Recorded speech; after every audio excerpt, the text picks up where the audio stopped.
अगर कोई आश्रय नहीं है और आपकी किसी पर नजर न जाए, केवल इन्हीं के चरणों में रहे कि अब तो जीवन आपके लिए है, ऐसे संभाल लेंगे। ऐसे अर्थ चाहिए आपको तो केवल इनका भरोसा ले लो, केवल इन अपने छल कपट का, अपने व्यवहार का, अपने किसी बल का नहीं, केवल इनका भरोसा ले लो। चमत्कार हो जाएगा जीवन में, आपको पता नहीं चलेगा कैसे हुआ। कभी ऐसे नहीं हुआ इसका, कभी किसी से ऐसे नहीं हुआ इसका, कैसे हो रहा है उनका, कैसे हम सबका उदर पोषण हो रहा है, वृंदावन वास हो रहा है, सब चल रहा है। कैसे प्रभु चला रहे हैं? क्या आप सबको नहीं चला रहे हैं? पर आप अपने को कर्ता मान रहे हैं, इसलिए आपको अनुभव में नहीं हो रहा, इसीलिए आपको परेशानियां हो रही, क्योंकि आप कर्ता बन रहे हो। अगर विश्वंभर कर्ता को कर्ता मान लो और उनके आश्रित हो जाओ तो जो चाहोगे मिल जाएगा, अगर ना चाहोगे तो वो मिल जाएंगे। जो चाहोगे मिल जाएगा, बिल्कुल कोई चाह न करो तो वो जो व्यवस्था उनको करनी करेंगे और वो स्वयं मिल जाएंगे। अर्थार्थी भक्त को धन संपत्ति वैभव चाहिए, पर वो केवल हरि से चाहिए, दूसरे से नहीं। बस ये ध्यान रखना, इसकी परीक्षा होगी आपकी। अपने इष्ट देव के अनन्य होकर के यदि आप अर्थ चाहोगे तो बहुत जल्दी आपका परिवर्तन होना शुरू हो जाएगा। पर आचरण आपके पवित्र होने चाहिए, भी ध्यान रखना। आचरण की अगर पवित्रता नहीं तो फिर शिकायत मत करना। आप अपने आचरण पवित्र करो और नाम जप करो, केवल हरि के आश्रित रहो, फिर देख लेना। अगर आपको लगता हो कि भगवान के भक्त बहुत गरीब और ऐसे, सच्ची पूछो, उनको आकांक्षा नहीं होती। प्रभु जबरदस्ती व्यवस्था करते, उनको आकांक्षा नहीं होती।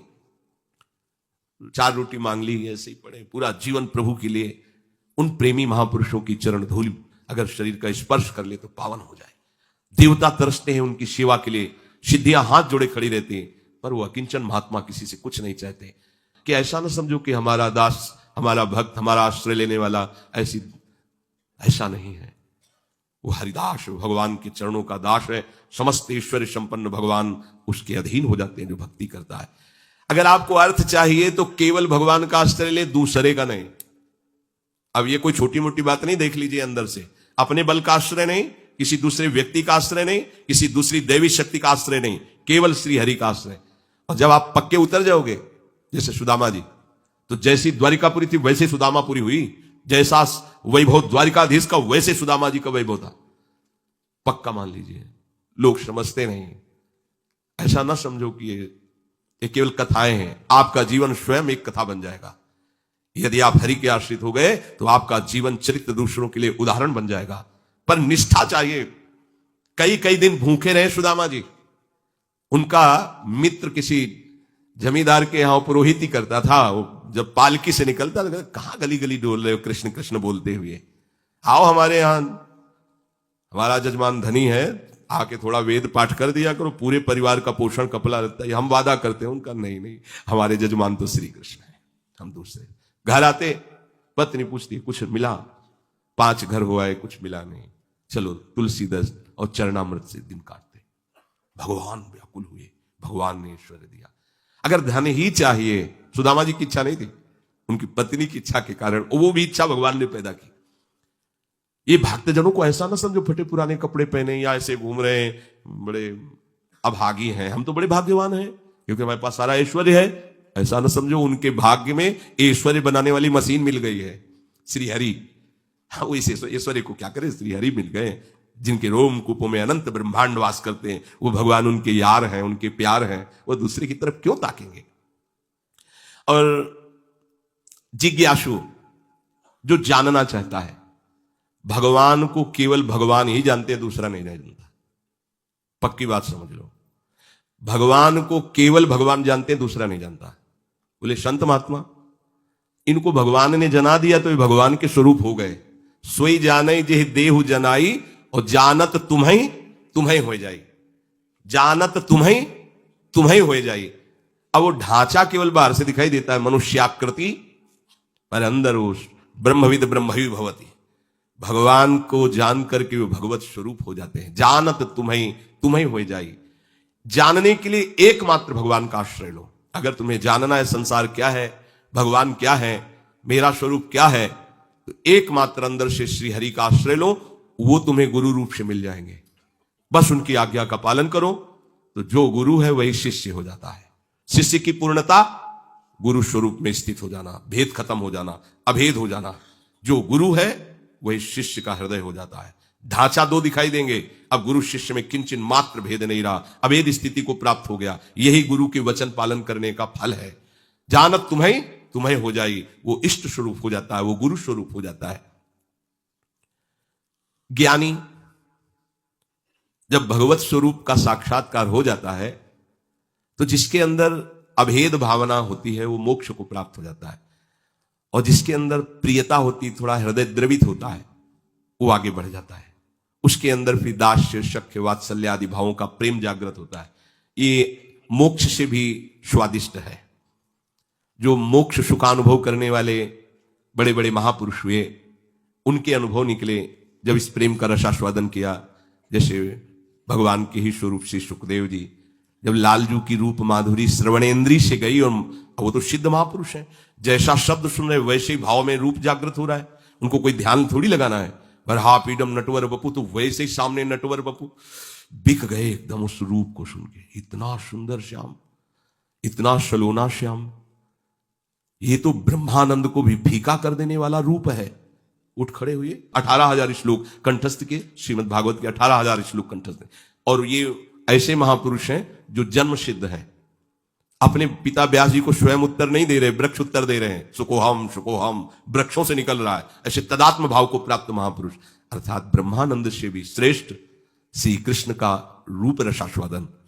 मधुसूदन सरस्वती जी बंशी विभूषित करा नवनी हृदाभार, उसमें कह रहे हैं कृष्णात् परम किमपि तत्व महाम, कृष्ण से कोई बड़ा तत्व है मैं नहीं जानता।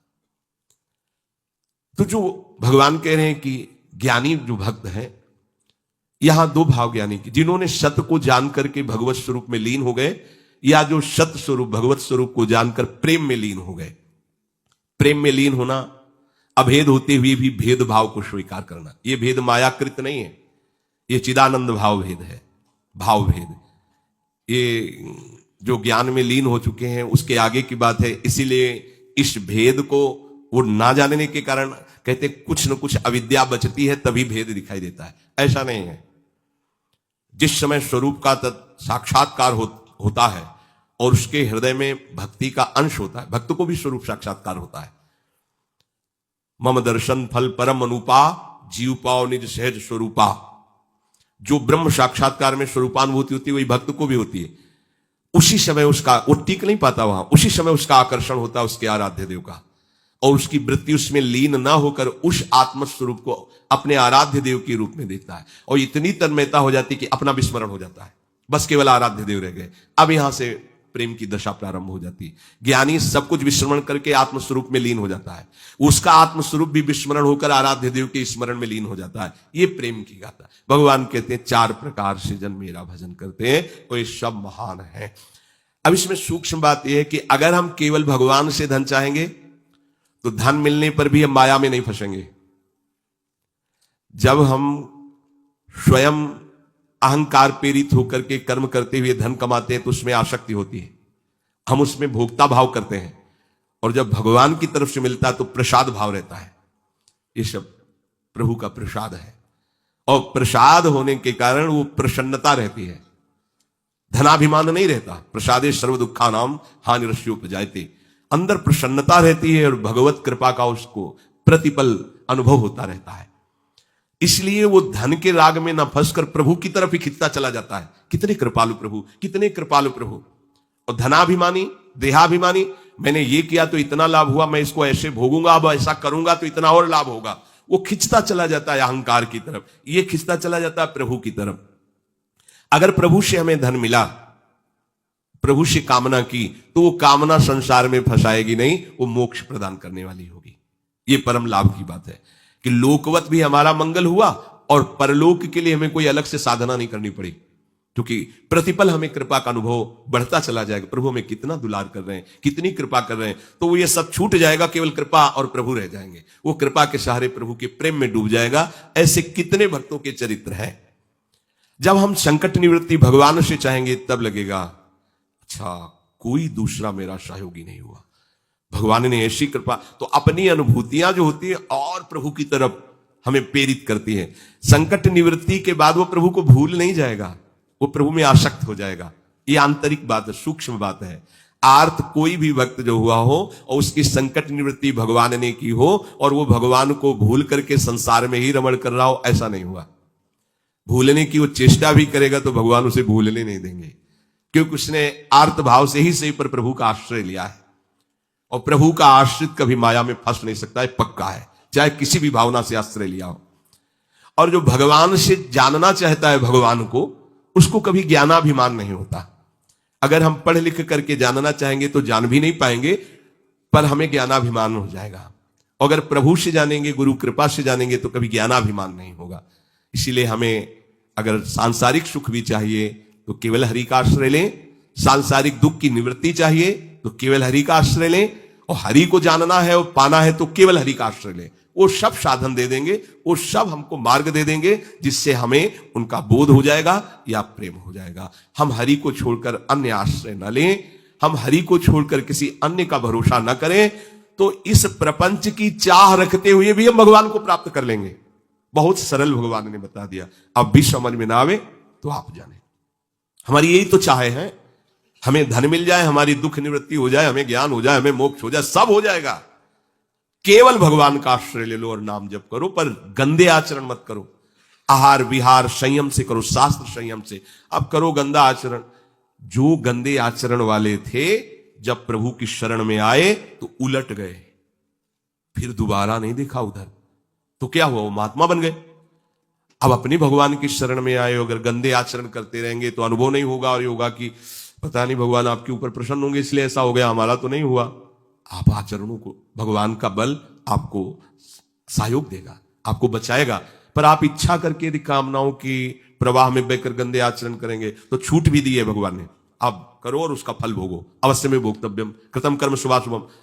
आश्रित को यह ध्यान रखना चाहिए, अपने आराध्य देव के विरुद्ध आचरण नहीं करना चाहिए। अगर कहीं होने की संभावना हो तो आराध्य देव से प्रार्थना करनी चाहिए, बचा लो प्रभु। हर्षित हो कि कैसे कोई पापाचरण कर सकता है भगवान का दास कहलाकर, भगवान का शरणागत कहलाकर। सबके अंदर वासनाएं होती हैं, इन्हीं का नाश करने के लिए तो हम भगवत मार्ग के पथिक बने। और नाम में इतनी सामर्थ्य पूछो मत। ये तो जैसे जैसे तो ऐसा लगता है अभी तो कुछ परिचय ही नहीं मिला नाम का। इतना अमोघ, इतना अगाध, इतना अथाह वैभव नाम में है। सच्ची मानिए, सच्ची मानिए, आप बस लगे रहो राधा राधा राधा, फिर देख लेना, आप खुद देख लेना। आप बस ये चीजें बंद कर दो जो असाधन है। ये होने के हमने विचार भी किया, जब लोग प्रश्न करते हैं कि नाम तो हम भी जप रहे, पर तो विचार किया आप असाधन करते हो, भगवत विमुख आचरण करो, कैसे प्रभु को आप प्रसन्न कर पाएंगे। अभी तक करते रहे, कोई बात नहीं, वो भूत है, निकल गया भूत। वर्तमान को संभालो, वर्तमान में कोई गलत आचरण ना हो तो आपका परम मंगल श्री हरि कर देंगे। ये जो त्रिगुणात्मिका माया के द्वारा जिनकी बुद्धि ढक गई है,